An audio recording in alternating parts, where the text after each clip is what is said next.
You know it's serious when the Green Ranger dagger comes out? My favorite thing from Comic-Con last year? Sadly, I didn't get tickets this year. But we're finally making our first Power Rangers project.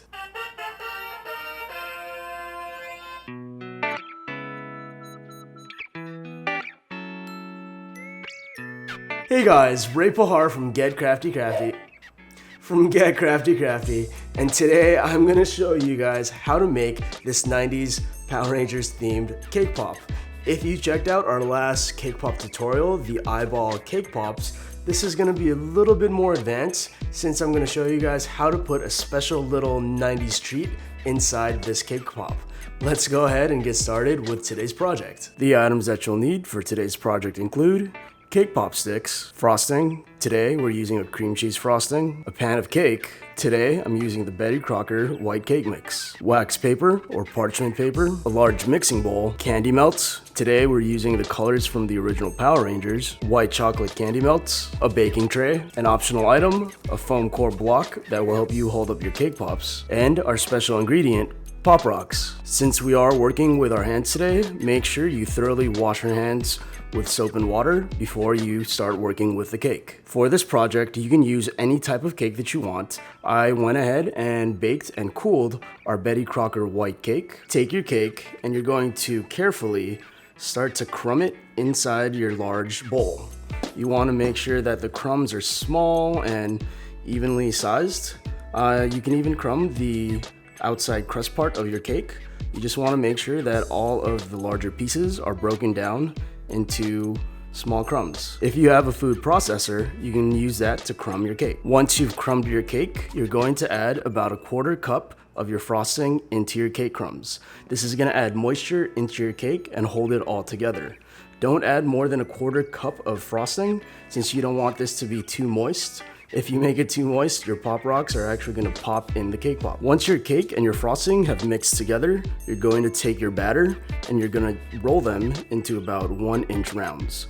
Don't worry too much about getting a perfect circle since you actually want these to be a little oval-like, and you're going to re-roll them later on. After you've rolled up your cake pops, you want to save about 1.5 cups worth of batter. You're going to use this later on to seal up your cake pops. Before you refrigerate your cake pop, you want to take a cake pop stick and slightly off center from your cake pops, you're going to create a little opening. This is where you're going to insert your Pop Rocks later on, and this opening will actually help you store your Pop Rocks and make sure they don't pop inside the cake pop. Go ahead and do this to all of your cake pops and then refrigerate for about 20 to 30 minutes. After your cake pop has chilled in the refrigerator for about 20 minutes, you're going to fill this little crevice with your Pop Rocks. Carefully take your Pop Rocks and pour them into your cake pop.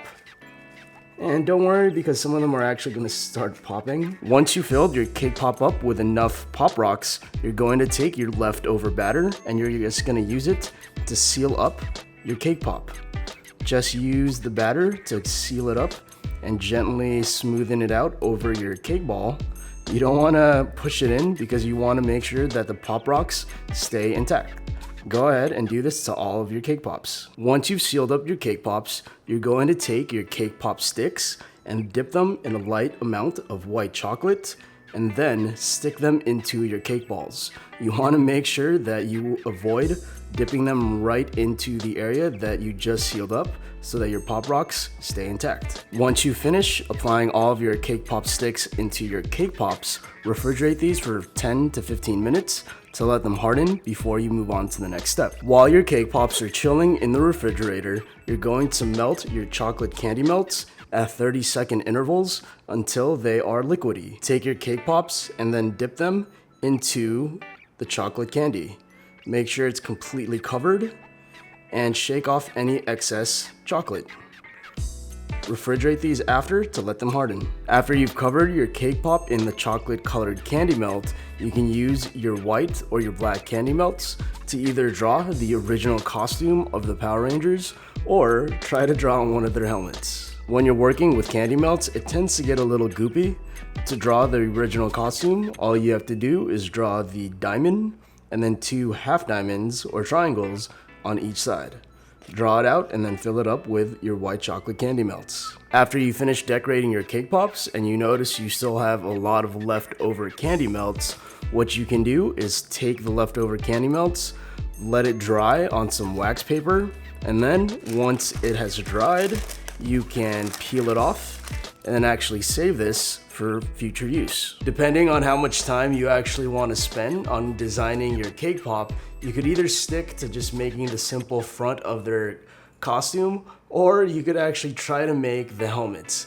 As you guys can see, I'm not the best at making these small, tiny Power Ranger helmets. I made a few of the other seasoned Power Rangers that I saw online.